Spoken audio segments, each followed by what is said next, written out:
Halo Sobat Adsense, gimana gelombang pertama UTBK kalian? Semoga kalian sukses dan lulus di jurusan yang kalian inginkan. Pada video kali ini, kita akan membahas soal UTBK tahun 2022 sebagai bahan persiapan kalian menghadapi gelombang berikutnya.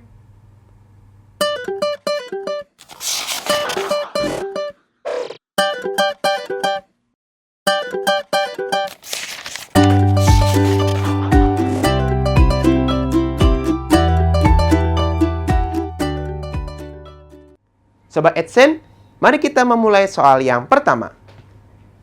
Larutan 1,335 gram aluminium klorida yang MR-nya adalah 133,5 dalam 186 gram air, KF-nya adalah 1,86 derajat Celcius per molal, akan memiliki titik beku pada satu ATM sebesar A minus 0,1 derajat Celcius, B minus 0,2 derajat Celcius, C minus 0,3 derajat Celcius, D minus 0,4 derajat Celcius, atau E minus 0,5 derajat Celcius. Nah, di sini kita akan menggunakan topiknya itu adalah sifat koligatif larutan. Nah, jadi kita hitung dulu banyak mol zat terlarutnya atau AlCl3-nya dulu. Di sini kita tahu masanya AlCl3 tadi itu adalah 1,335 gram. Nah, maka kita hitung banyak mol AlCl3-nya. Ya, berarti masanya dibagi dengan MR-nya. Nah, di sini berikutnya adalah kita akan menghitung molalitas dari larutan AlCl3-nya itu. Dengan cara kita hitung molalnya. Molal dari AlCl3 dihitung sebagai... Nah, saya akan sedikit memodifikasi rumusnya ya. Jadi banyak mol dari AlCl3. Nah, di sini kita akan kalikan dengan 1000 karena kita akan bermain massa pelarutan itu dalam gram. Seperti ini. Jadi kita langsung masukkan. Jadi 1,335 per 133,5 dikalikan dengan 1000 dibagikan dengan 186 molal. Nah, berarti dari sini, dari molalitasnya, karena AlCl3 itu adalah larutan elektrolit kuat, maka kita akan melibatkan faktor Van Hoff. Faktor Van Hoff ini, berarti kita harus melihat dulu, dia kalau AlCl3 itu terionisasi berapa banyak ion? AlCl3 terionisasi itu menghasilkan Al3+ ditambah 3Cl-. Dari sini kita pastikan banyak ionnya itu yang terionisasi itu ada 4 ya. 1 ion Al3+ dan 3 ion Cl-. Dengan N4 maka untuk derajat ionisasi yang sempurna faktor Van Hoff-nya pun 4 ya. Ini berdasarkan dari I sama dengan 1 tambah N-1 kali alfa. Jadi alfa di sini 1 ya. Nah, sekarang berikutnya kita akan menghitung delta TF atau penurunan titik beku untuk larutan AlCl3 ini. Karena ditanyanya titik beku ya. Jadi di sini delta TF sama dengan KF dikalikan dengan mol AlCl3 dikalikan dengan I. Jadi kita masukkan. KF-nya tadi adalah di situ 1,86 derajat Celcius kali per molal dikalikan dengan, nah ini yang tadi molalitasnya 1,335 pada 133,5 dikalikan dengan 1000 per 186 dikalikan dengan 4. Di sini kita bisa coret-coret mana saja yang bisa dicoret itu. Nah, di sini kalau kita kalikan sini nanti dia hasilnya 1335. Nah, ini bisa dicoret sebenarnya nih. Jadi ini seharusnya menghasilkan 100 ya. Nah, ini 100 bagi sini jadi 10 ya. Seperti ini jadi 10. Jadi di sini menjadi 13,35 kita bagikan dengan 133,5 menghasilkan 0,1. 0,1 dikali 4 jadi 0,4. Ya. Untuk 0,4 derajat Celcius penurunan titik bekunya, nah karena pelarutan kita pakai adalah air, maka berarti kita lihat bahwa titik bekunya asam murninya itu, titik beku murni airnya itu adalah 0 derajat Celcius, sehingga TF-nya atau titik beku larutan semuanya adalah 0 derajat Celcius dikurang dengan 0,4 derajat Celcius. Ini titik beku air ya. Maka kita peroleh minus 0,4 derajat Celcius. Nah, jadi berdasarkan pembahasan yang tadi, untuk soal ini yang berhubungan dengan sifat koligatif larutan, titik beku larutan AlCl3 ini itu ternyata adalah minus 0,4 derajat Celcius. Atau kalau yang di soal ini, di pilihannya itu, jawaban yang tepatnya soal ini itu adalah yang D. Seperti itu Sobat Adsense. Sobat Adsense, mari kita melanjutkan soal yang kedua ya. Diketahui suatu percobaan pembuatan baterai dengan menggunakan elektroda Mg dan Sn sesuai dengan data berikut. Mg2+ ditambah 2 elektron menjadi Mg, yang N0-nya adalah minus 2,34 volt. Dan satu lagi Sn2+ ditambah 2 elektron menjadi Sn, N0-nya adalah minus 0,14 volt. Pernyataan berikut ini yang benar adalah, nah A, logam Mg sebagai katoda, B, reaksi yang terjadi itu adalah Mg ditambah Sn2+ menjadi Mg2+ ditambah Sn. Yang C, N0 selnya yang dihasilkan itu adalah plus 2,57 volt. Yang D, logam Sn berperan sebagai elektroda negatif. Atau yang E, terbentuk endapan logam Mg. Nah, di sini kita akan memainkan materi sel volta. Nah, di mana kita harus mengetahui dulu siapa yang teroksidasi, siapa yang tereduksi. Saya bikin syarat yang sebenarnya cukup mudah. Yang teroksidasi sama dengan N0 sel lebih rendah. Dengan N0 sel yang lebih rendah, maka dia mengalami teroksidasi, diletakkan pada anoda. Untuk sel volta, kita menggunakan elektroda negatif. Seperti itu. Dan siapapun yang tereduksi, itu adalah N0 sel lebih positif. Atau lebih tinggi ya. Di sini lebih tinggi maksudnya lebih positif ya. Dengan zat yang tereduksi, dia memiliki N0 sel lebih tinggi, kita letakkan pada katoda. Dengan kata lain, elektroda yang positif.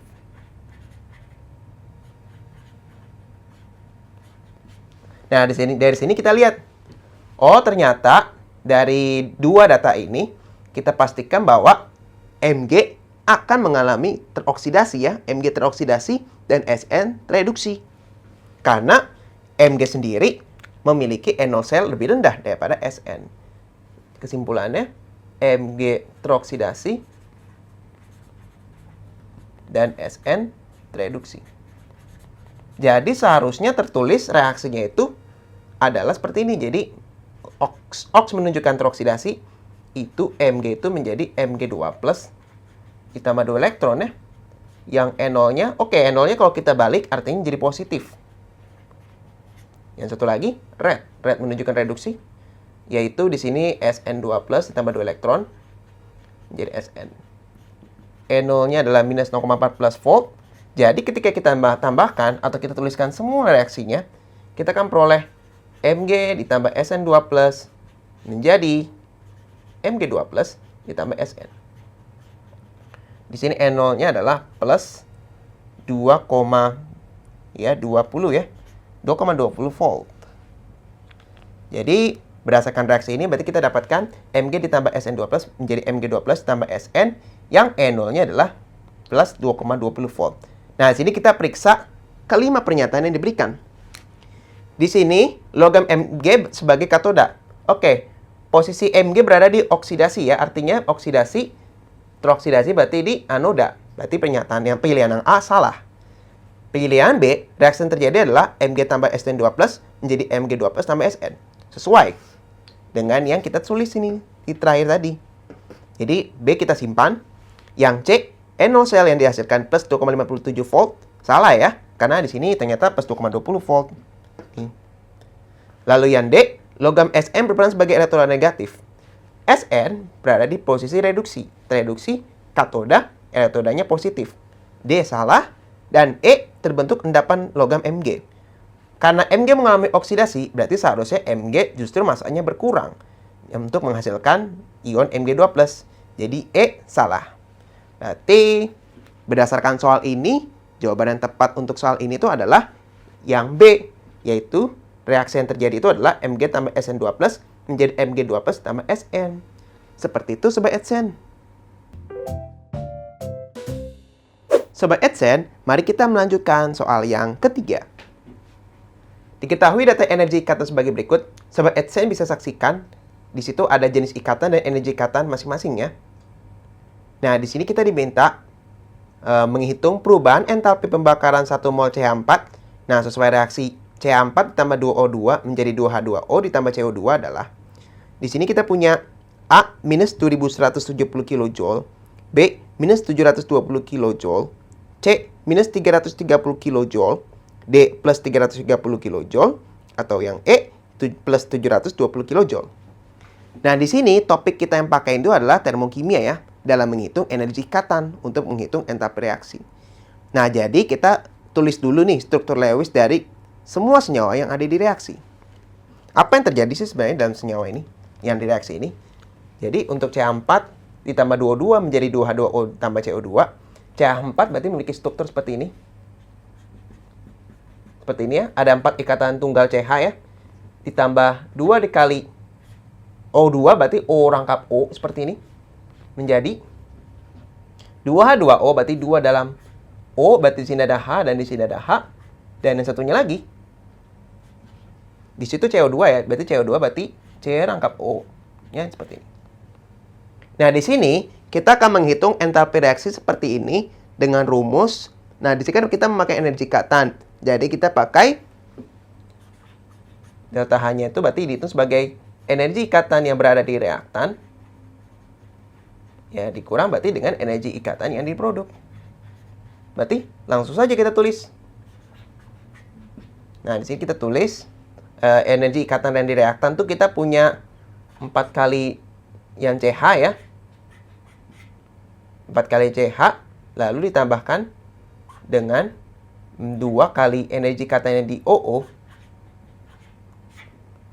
Lalu dikurang dengan, ini kita dalam kurung ya, dikurang dengan 2 kali, di dalam kurung juga, energi ikatan yang di HO. Karena yang HO ini sama ya, ini HO. Lalu di sini kita karena di dalam kurung, jadi saya bisa boleh menambahkan 2 kali CO ya. Nah, seperti ini. Nah, ini jangan lupa ya, ini sebenarnya ada 2 kali ya. Jadi ini saya hitung 2 kali, di sini jadi 4 ya, mungkin ya. 4 kali HO ini jadi maksudnya ini kan ada HO-nya ada 2. Jadi kalau kita kalikan 2 jadinya 4 ya, seperti ini. Kalau yang ini berarti memang ini kan CO-nya ada 2 ya. Untuk yang ini O-nya memang kan O2, berarti O seperti ini ada 2 molekul seperti itu. Nah, sekarang kita akan memasukkan semua energi ikatan yang ada di tabel. Berarti di sini ada 4 CH, itu ikatan tunggalnya 420, energi ikatannya kilojoule per mol. Lalu di O rangkap O ada 500. Lalu dikurang dengan, di sini kita memakai 4 kali HO. HO-nya ini adalah 450. Lalu ditambah 2 dikali CO, berarti 800. Nah, ini setelah kita hitung semuanya ini dengan baik ya. Seharusnya kita akan mendapatkan di sini 2680 dikurang dengan 3400. Agar kita dapatkan delta H-nya ini adalah minus 720 kJ per mol. Seperti itu. Nah, jadi berdasarkan reaksi ini, berdasarkan soal ini, maka kita pastikan bahwa perubahan entalpi untuk pembakaran 1 mol CH4 itu adalah minus 720 kJ per mol, atau yang di sini jawaban yang tepat itu adalah yang B. Seperti itu Sobat AdSense. Sobat AdSense, mari kita membahas soal yang keempat. Di sini kita memiliki struktur senyawa sebagai berikut. Nah, Sobat AdSense bisa saksikan, di situ ada atom karbon, oksigen, hidrogen, dan atom nitrogen. Nah, di sini orbital hibrida yang digunakan oleh atom karbon dalam senyawa tersebut adalah AsP, BsP2, CsP3, DsP dan sp3, atau EsP2 dan sp3. Nah, di sini Sobat AdSense, kita akan menggunakan materi ikatan kimia untuk menjawab soal ini. Nah, di sini saya akan menjawab cara yang saya bilang cukup cepat ya, yaitu gini. Saya punya aturan untuk atom karbon yang ikat 2 atom lain, Jadi ikatan dua atom lain itu bisa ikatan rangkap ganda atau rangkap 3. Nah, itu dipastikan hibridisasinya sp2. Maksud saya XP ya. Maksud saya SP. Yang ikat 3 atom lain. Maka sini hibridisasinya sp2. Dan yang satu lagi, yang ikat 4 atom lain,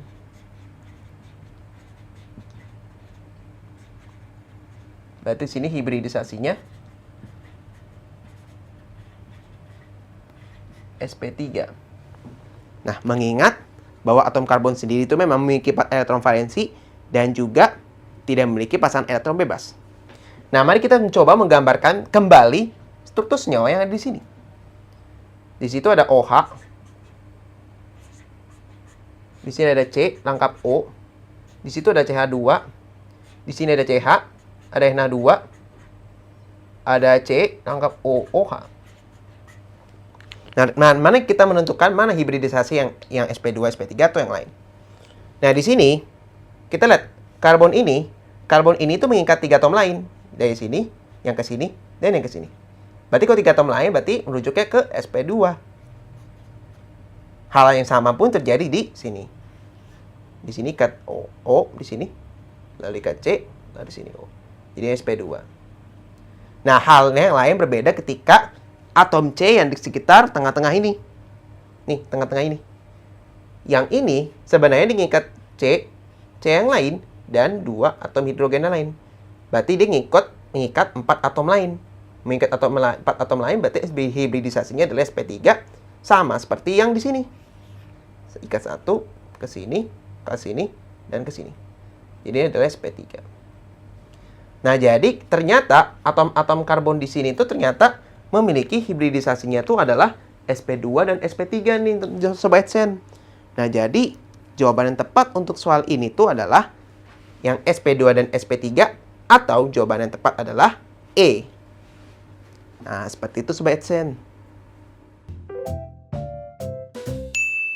Nah, Sobat Edsen, demikianlah pembahasan soal kimia UTBK tahun 2022 agar kalian bisa mempersiapkan untuk gelombang berikutnya. Semoga bermanfaat ya. Sampai jumpa lagi. Dadah. Sekian Sobat Edsen untuk video pembelajaran hari ini. Sampai ketemu lagi di video belajar berikutnya. Jangan lupa aktifkan notifikasi untuk video terbaru kami ya. Sobat Edsen juga bisa mengunjungi edsen.id dan temukan ribuan video pembelajaran. Sampai jumpa Sobat Edsen, salam pintar!